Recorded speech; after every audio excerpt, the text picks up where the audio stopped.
On YouTube, in this space, you usually find people talking about their successes, what they've succeeded at, and what you can learn from their success. And that's obviously amazing. I'm all about learning from other successes, looking at what other successful people have done, and thinking about what you can take away from it. But what I don't see enough of is people talking about when they've actually failed and what they've learned from those failures. What success actually is a bunch of failures at first, and then the types of people who are persistent enough to just keep learning and learning and learning from these failures are the ones who end up succeeding, because these accumulated failures and the lessons that you learn from them are usually what actually enable you to succeed. So that is why I actually today want to talk about my failures rather than just the semi-success that then resulted from it. And another reason for this video is that you can laugh at me in the comment section for being so incredibly stupid with all of these ideas. For my first business failure online, we need to go back to 2019. This is the first time I was ever exposed to the area of like making money online, and like I first learned about the possibilities that exist to make money online, and I was super excited about it because at the time I was working a really boring internship which I really hated. Went online, I looked up how to make money online, and if you do this, one of the first things that comes up is this business model called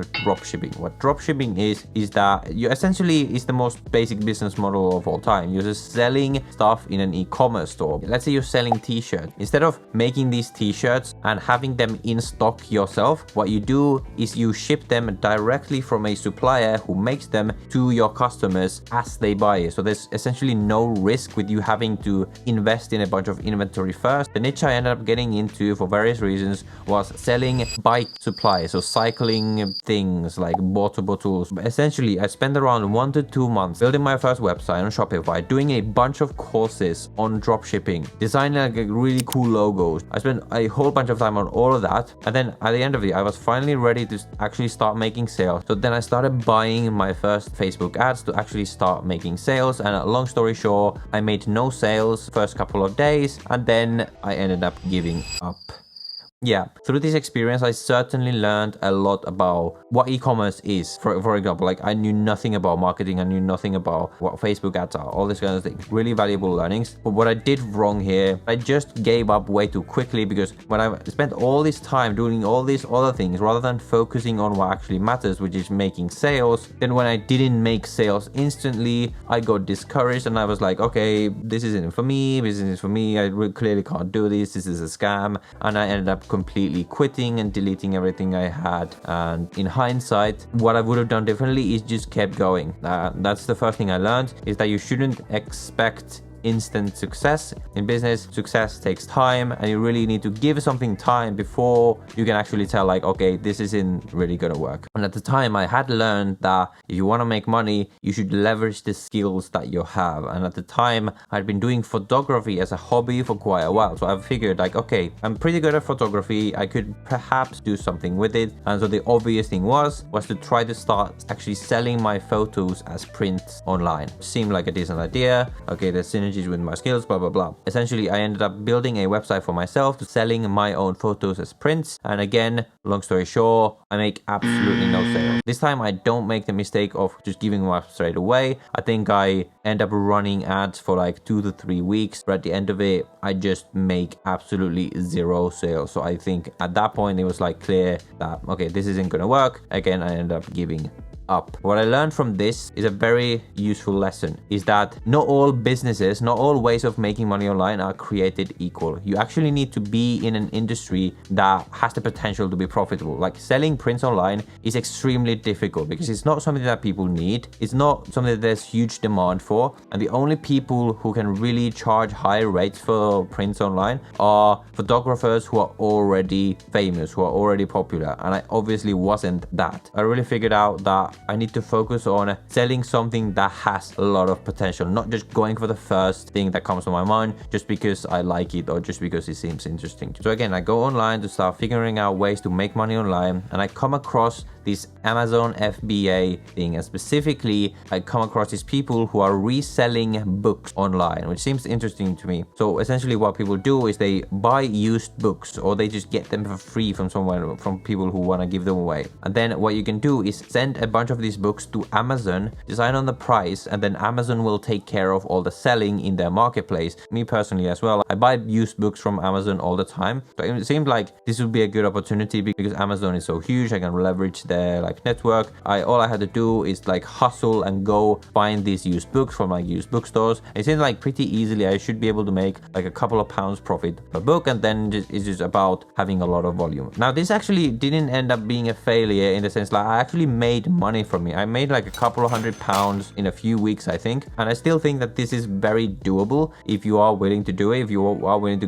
go and hustle and find all these used books. But the issue for me was that at the time I was in London, and in London I didn't have a car or anything, so I always had to take like public transport to go get these books and then carry them around, and there just wasn't enough opportunity for me to get a big enough volume of these used books for me to actually then sell to make any sort of decent money. So this was actually the first profitable side hustle which I tried, but I ended up quitting it simply because the time investment required for the money that I was making just wasn't worth it. So what I learned from this experience is that it's not enough for you to find something that makes money, and just because something makes money doesn't mean that you should do it. But I'm happy I did it because, well, I made some money from it and I learned a lot. More experience looking for opportunities, getting me closer to when I actually end up succeeding. Okay, so here we have 3 failures in 3 different types of businesses. And at this point, it was again back to the drawing board. And I sort of went back to figuring out how I could make money with my camera, because I really like using cameras. And the first thing I figured out is that it seemed like a pretty easy way to start making money with your camera is to sell your photos, not as prints, but as stock photos or stock video clips that are used by, let's say, newspapers or like advertisements online. Like even me, like in these videos, I'd be using stock video all the time, actually filming clips like that and then uploading them to these agencies who would then sell them on to people who want to use them. I start doing that, and again, this one actually makes me money. I quickly figure out that video is a lot more profitable than photos, so I completely stopped doing stock photos and just focus on stock video. But again, I sort of run into the same issue as with the book selling, is that you need to get a huge volume of clips to be able to make any kind of decent sales. I might film